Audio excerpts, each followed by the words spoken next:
Luigi Mangione, the man accused of murdering the CEO of United Healthcare, appears to have some major health issues. What were they, and how did those possibly influence him? Welcome to Crime Fix. I'm Angenette Levy. We're learning a lot about Luigi Mangione's health history from what appears to be his own posts on Reddit. Those posts include information about back issues that have been in the news and more. Mangione is behind bars in a prison in Pennsylvania. He's fighting extradition to New York, where he's charged with the murder of United Healthcare CEO Brian Thompson. United Healthcare is the biggest health insurance company in the country. When police took Mangione into custody at a McDonald's in Altoona, Pennsylvania, they said that he had writings on him, a manifesto of sorts. Ken Klippenstein posted the entire thing on his Substack. Part of it reads, "I do apologize for any strife of traumas, but it had to be done. Frankly, these parasites simply had it coming. A reminder, the U.S. has the #1 most expensive healthcare system in the world, yet we rank roughly number 42 in life expectancy. United is the largest company in the U.S. by market cap, behind only Apple, Google, Walmart. It has grown and grown, but has our life expectancy? No, the reality is they have simply gotten too powerful, and they continue to abuse our country for immense profit because the American public has allowed them to get away with it. Obviously, the problem is more complex, but I do not have space. And frankly, I do not pretend to be the most qualified person to lay out the full argument. But many have illuminated the corruption and greed. Rosenthal, Moore, decades ago, and the problems simply remain. It is not an issue of awareness at this point, but clearly power games at play. Evidently, I am the first to face it with such brutal honesty." The manifesto doesn't discuss Mangione's health issues or his back surgery that it appears he had in the summer of 2023. Mangione posted an X-ray of pins in his back on his X account. His Reddit account, which has now been shut down, said he suffered from spondylolisthesis. That's where a vertebrae in your spine slips out of place. It's very painful. A former roommate of Luigi Mangione in Hawaii told Law&Crime that there were days when Mangione was fine and other days when he was immobile. Mangione posted on Reddit using the name Mr. Cactus. In August of last year, the Mr. Cactus account posted about spondylolisthesis. The post reads, "It can be easy to get caught up in the plethora of horror stories on the internet. When my spondy went bad on me last year, 23 male, it was completely devastating as a young athletic person. Seemingly all I could read on the internet was that I was destined to chronic pain and a desk job for the rest of my life. That representation was terrifying, inaccurate, and completely destroyed me until I realized the silent majority of fusions are highly successful. Hoping this can help others who find themselves in the same place. This is not to encourage surgery per se, but just to provide reassurance that athletic life is totally normal after fusion if/when the surgery is necessary. This list has more success stories than anyone probably wants to read through. That's kind of the point. There's tons." ABC News reported that another post from February of this year appeared to confirm that Mangione had spinal fusion surgery and that it was successful. "Yeah, I had L5/S1 spinal fusion 6 months ago after 1.5 years of failed conservative treatment. Within 7 days of the fusion, I was on 0 pain meds. That's probably faster than most folks, but my point is just that your body isn't supposed to be in pain and need meds. Even after getting my back sliced open and my spine drilled into, I wasn't in much pain." But there were older posts about health, one from 2018 in which the Mr. Cactus account posted about having trouble sleeping. My question, is this insomnia? Is there a name for this other than restless sleep? I'm a healthy 20-year-old male. Basically, I'm in bed for 8 hours every night, but my sleep is very restless and I wake up frequently. No problems falling asleep. I fall asleep within 15 minutes as long as I sleep at the same time every night. Usually, I'll wake up after 4 hours, then after another 1.5 hours. Then I wake up another 8 or so more times during the last 2.5 hours in bed. When I wake up, I fall asleep within a few minutes. I just check the time to see if I can get up yet. And if not, I fall back asleep quickly. After the 4-hour mark, I move a lot and my sleep feels very restless, almost like I'm half awake. In the last year, these problems have started to get significantly worse, and I wake up feeling unrefreshed no matter how much sleep I get. Sleeping longer than 8 hours has no effect, but getting any less than 8 hours causes extreme exhaustion during the day. I track my sleep with Fitbit if anyone's interested in it. I have done an overnight sleep study and I don't have sleep apnea. A few other things I do: zero caffeine, zero alcohol/nicotine, exercise regularly, zero stress, sleep at same time every night, 20-year-old male, sleep for 8 hours but wake up frequently, fall asleep quickly upon waking, feel unrefreshed in the morning no matter how much I sleep, is waking throughout the night like this normal? What about waking only in the second half of the night? Is there a name for this? Sorry for all the questions. Any ideas would be much appreciated. Having the career in journalism that I've had, from covering Stephen Avery to the Johnny Depp trial and now covering Luigi Mangione, I know how slanted various outlets can be. That's why I'm thrilled we partnered with a company like Straight Arrow News, an app and website focused on objective, unbiased reporting. As someone always researching for Crime Fix, I use Straight Arrow News to cut through biased reporting so I can just tell you the facts. With their tools like the media landscape, which shows where outlets fall on the political spectrum, and the media mist tool, highlighting stories mainstream media might be skipping, it's very effective for my research. And you can check out Straight Arrow News for yourself for free by downloading the app with the QR code on screen or by clicking our link, sand.com/crimefix, in the description. Supporting them means supporting journalists like us committed to delivering the truth. Another post from 2018 talked about irritable bowel syndrome. A lot of people have issues with that. I have IBS, but tested negative for SIBO. SIBO stands for small intestinal bacterial overgrowth. Would it still be worthwhile to pursue a low FODMAP diet? Has anyone who tested negative for SIBO ever experienced a change in symptoms on a low FODMAP diet? Thanks. A FODMAP diet is actually an elimination diet where you try to eliminate foods to see what's triggering your IBS. Earlier this year, the Reddit account also discussed a trip to Asia and being obsessed with efficiency and liking traveling with a single backpack. Perhaps the ultimate vessel for minimal efficient living, surpassing even a tiny square home, is a single backpack. To be clear, I don't live out of a backpack full time, nor do I want to, but I enjoy doing so comfortably for months at a time, for certain discrete periods of time when traveling and wanting to fully engage in the experience. It's a useful practice. Why one bag? First, there are the practical reasons regarding air travel. No rushing to the airport early to check bags, no searching for an overhead compartment, no bag fees or worrying about stuff getting lost, and no adjusting plans to drop off luggage before an adventure, explains indefinite one-bagger Jeremy Malouf. Second, there are the more philosophical reasons. There is a sense of weightlessness, freedom, and self-sufficiency that accompanies one-bag travel.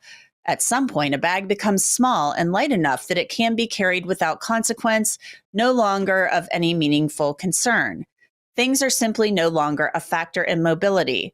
Further, the constraint of a single bag is a useful practice in intentionality, and it's a good reminder that we're able to go long periods of time without needing many things.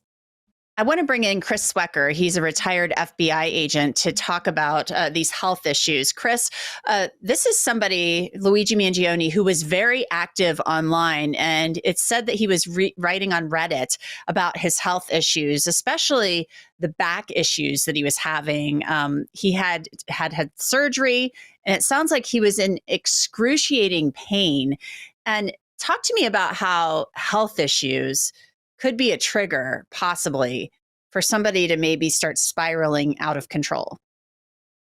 Yeah, I mean, I think health played a role here, as well as sort of his mental state over the last year or so. If you track his evolution, you know, he apparently had terrible back pain, had for a while over a course of several years, came to a head. He had to have surgery.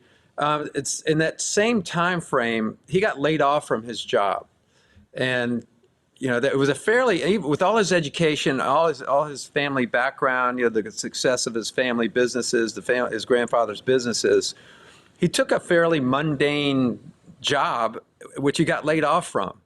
So I think, you know, post-college, post-secondary, or postgraduate work, he kind of ran into life, and life didn't treat him the way he wanted it. You know, he ran into obstacles and challenges, and it just, I think, caused some mental sort of deterioration on his part. So that he gets time to read, reads too much, or reads too much into what he's reading, if you will. And I think the combination of the health problems, this life's disappointment sort of crashing down around him, and you got to blame somebody or something, and that happens so often. And he sort of he's decided, he latched on to the healthcare industry, or the health insurance companies, and maybe even his own health insurance company. You have to remember that at age 26, you often get kicked off of your parents' or your company's health insurance, or someone else's health insurance. He didn't have his own health insurance, or maybe there was a COBRA problem with him getting coverage, which happens all the time. He wouldn't be the first person that got frustrated and angry at a health insurance carrier. Yeah, that's interesting you point that out about the age 26 and the fact that kids do get kicked off, even though they're not kids anymore, but they can get kicked off their parents' insurance at that age if they're still on it. That hadn't crossed my mind. There was also some talk in his writings when he was younger about he was having sleep issues, and he was saying he didn't use caffeine, but he was still having issues with sleep, and he was waking up in the middle of the night. And that makes me wonder, he was talking about being tested for sleep apnea, but it just makes me wonder, is this somebody who maybe had mental health issues who wasn't diagnosed? It just didn't pop up on the radar for his medical providers. Yeah, I think that's highly likely. I mean, the act itself of stalking, researching, building a gun, and then executing someone on the streets of a major city is almost by definition, a mentally unstable act. So, and when you look at his digression, if you will, which ultimately came to sort of a crisis point. I'm not a psychologist, but I've been around behavioral science enough to know that this is not an infrequent scenario where mental illness sort of combines with a bitterness towards life in general, and then you pick the culprit and direct all your energies, all your mental energies towards that culprit, because it certainly can't be me. I'm not a bad person. This is not my fault. And you find something or someone to blame, and that in itself, I think, is a mental illness. I mean, we don't know whether he was bipolar, was he schizophrenic.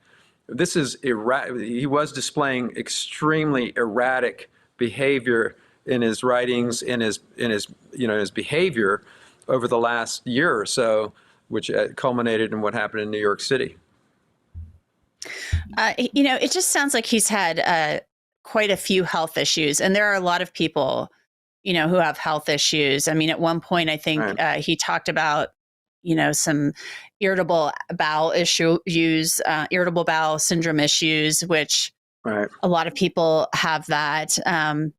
It just seems like he had, along with the back issues and the surgery that he had in 2023, a plethora of other issues that he was discussing online. I just don't know, all of that combining, plus the job layoff, the chronic pain, and then he becomes kind of radicalized on his own. You mentioned his readings, and we know he commented on the Unabomber's manifesto.